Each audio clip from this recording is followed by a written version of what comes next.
سہیل کہتے ہیں کہ بس یہ دیکھنے کے بعد مجھ سے رہا نہ گیا، میں قافلے کے آگے لنگر سنبھالے ہوئے، جس کے ہاتھوں میں ہتھکڑیاں تھیں، پیروں میں بیڑیاں تھیں، کمر میں لنگر تھا، گلے میں خاردار توق تھا، میں اس غریب کے قریب پہنچا، میں نے سلام کیا، السلام علیکہ ایھا الاسیر، اے قیدی تجھ پر میرا سلام ہو۔ ارے بھرے مجمع میں پہلی بار کسی کو سلام کرتے سنا، سید سجاد کا سر بلند ہوا، ارے کون ہے جس نے ہمیں اس مجمع عام میں سلام کیا؟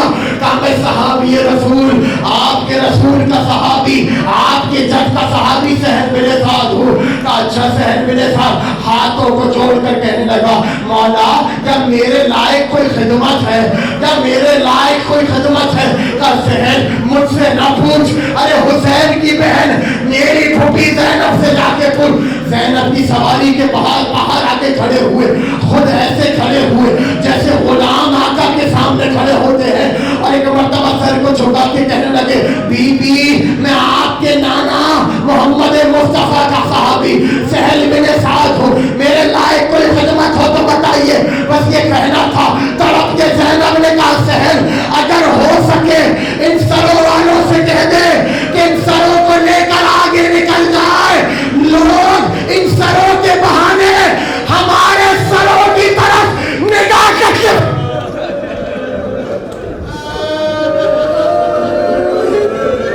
علی لعنت اللہ علی القوم الظالمین وسيعلم الذين ظلموا أي منقلب ينقلبون۔ اللهم ارزقنا في الدنيا زيارة الحسين وفي الآخرة شفاعة الحسين، اللهم اكتبنا من زوار الحسين واجعلنا من باقين في عزاء الحسين، اللهم اشرنا تحت لواء الحسين، اللهم اشرنا في ثمرة الحسين، اللهم ادخلنا الجنة من باب الحسين برحمتك يا أرحم الراحمين۔ ماتم حسين۔